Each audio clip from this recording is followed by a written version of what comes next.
Caríssimos irmãos e irmãs, desde segunda-feira nós estamos ouvindo no Evangelho Jesus que apresenta a atitude dos fariseus. E por outro lado, com a carta de São Paulo aos Tessalonicenses, nós vemos a atitude de São Paulo. Uma atitude movida pelos próprios interesses, pelo egoísmo. A outra atitude movida pelo amor de Cristo presente no coração de São Paulo. No Evangelho de hoje nós vemos Nosso Senhor com as suas duras repreensões de todos os pecadores. Não tenhamos dúvidas que Jesus Cristo foi sempre muito mais forte e firme com os fariseus. Vemos hoje chamando-os de sepulcros caiados, que eles são falsos, hipócritas. E se vocês tomarem o mesmo capítulo 23 de São Mateus, no versículo 14, nós iremos encontrar uma outra condenação muito forte. Ai de vós, escribas e fariseus hipócritas, devorais as casas das viúvas, fingindo fazer longas orações. Isto é, além de tudo, eles eram ladrões. Eles fingiam fazer orações, quando na verdade eles queriam era se apossar do dinheiro daquelas pessoas menos favorecidas.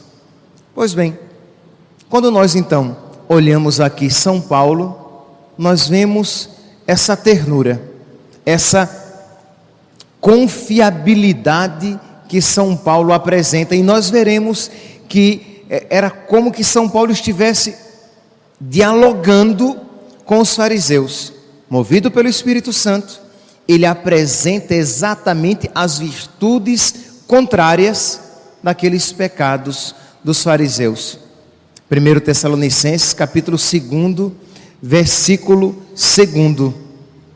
Apesar de maltratados, ultrajados em Filipos, encontramos em Deus a coragem de vos anunciar o Evangelho em meio a tantas lutas.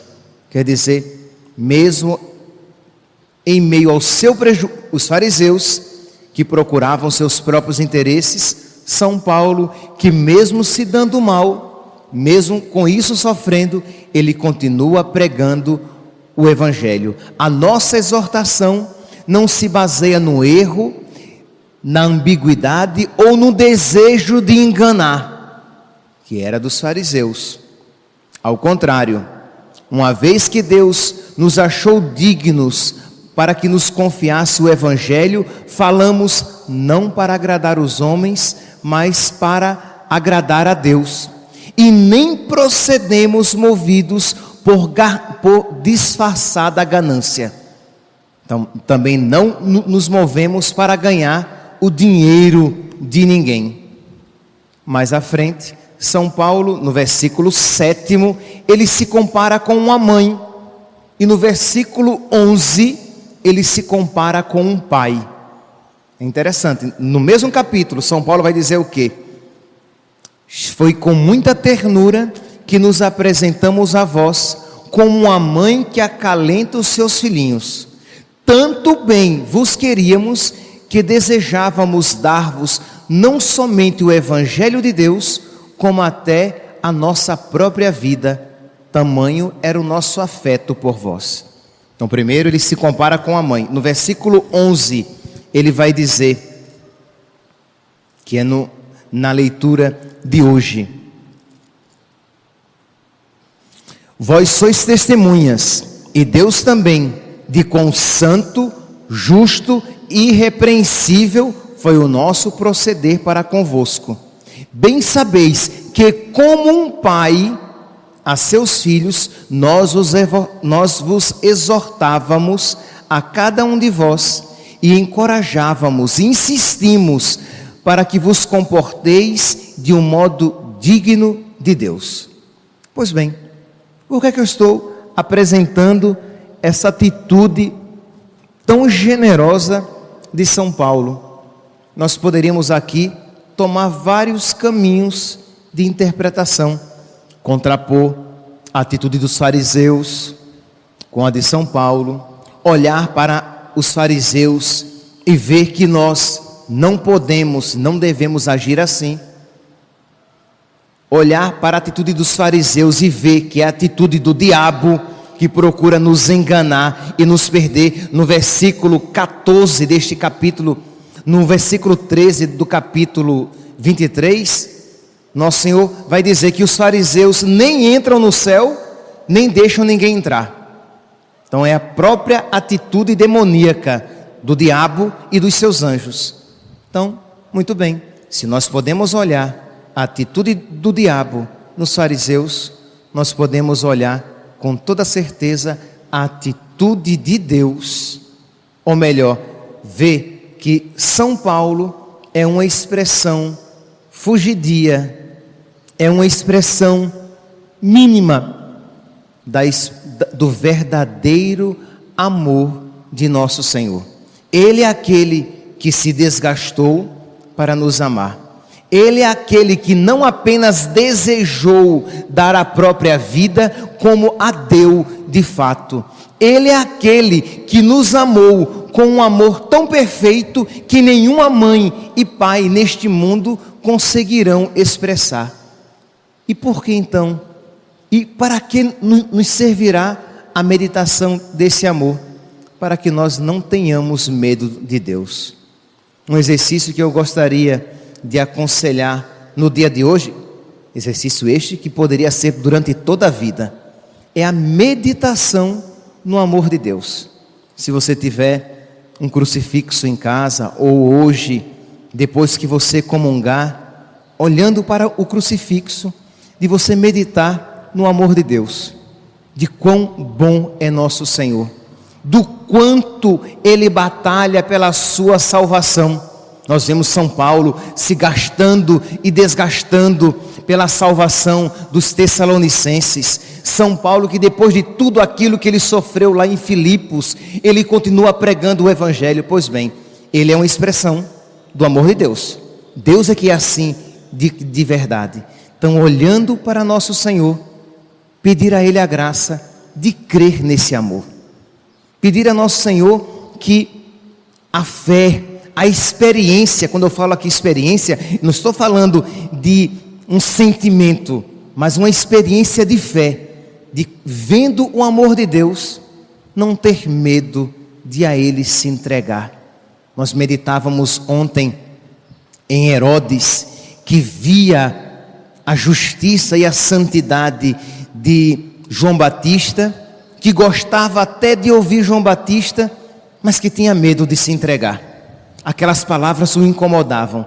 E eu dizia que Herodes era um reflexo de muitas almas aqui presentes. Pois bem, a contemplação do amor de Deus, a experiência do amor de Deus, vai afugentar o temor. São João diz na sua primeira carta: o amor afugenta todo o temor. Quando você experimentar de uma maneira mais profunda, não apenas intelectual. Eu sei que, se não todos, a grande maioria aqui tem um conhecimento intelectual do amor de Deus. Isto é, Jesus morreu por mim. Ninguém me ama mais do que Jesus. Ele se gastou e desgastou, e Ele continua batalhando pela minha salvação e santificação. Ok, todos nós aqui, acredito, temos esta consciência intelectual, mas a fé no amor de Deus é algo muito mais profundo do que o conhecimento intelectual. Eu já repeti essa expressão várias vezes aqui. O conhecimento intelectual, ele apenas nos informa algo. O conhecimento de fé, ele informa e forma. Ele é um conhecimento que vem de fora e que sai de dentro, que nos move interiormente, de modo que uma maior consciência espiritual, uma maior consciência do amor de Deus, vai nos fazer dizer, como São Francisco: o amor não é amado, não é justo que o amor não seja amado. Vai nos fazer dizer, como Santo Agostinho: amor com amor se paga. Amor com amor se paga. Vai nos fazer dizer, como Teresa de Calcutá e tantos outros santos: eu quero amar a Deus como Ele nunca foi amado. É um desejo louco de quem ama. Eu quero amá-lo com generosidade. Eu quero amá-lo sem reservas. Eu quero amá-lo sem apego a mim mesmo. E esta força e esta coragem são dons de Deus, e que nos virão da experiência de fé do amor de Deus, de olhar para nosso Senhor e dizer: o quanto o Senhor me amou, Jesus, o quanto o Senhor tem me amado, apesar da minha ingratidão, das minhas indiferenças, da minha mediocridade em corresponder ao teu amor. Eu quero te amar, Senhor, me ajuda a te amar. Ensina-me, Senhor, a te amar. Tira do meu coração o medo de te amar. Que o teu amor afugente do meu coração todo o temor. Então eu aconselho que no dia de hoje, de um modo todo particular, mas repito, isso serviria para toda a vida, né? Ter um crucifixo e contemplá-lo é algo que todo cristão deveria ter, no mínimo, em algum lugar digno da sua casa. Pois bem, que você hoje se ponha diante deste crucifixo, seja aqui na igreja ou em um outro lugar, e medite um pouco sobre o amor de Deus, a generosidade de Deus, a paciência de Deus, e suplique a Ele a graça de amá-lo com generosidade, de amá-lo com fidelidade, de amá-lo sem temor de a Ele se entregar. Louvado seja nosso Senhor Jesus Cristo.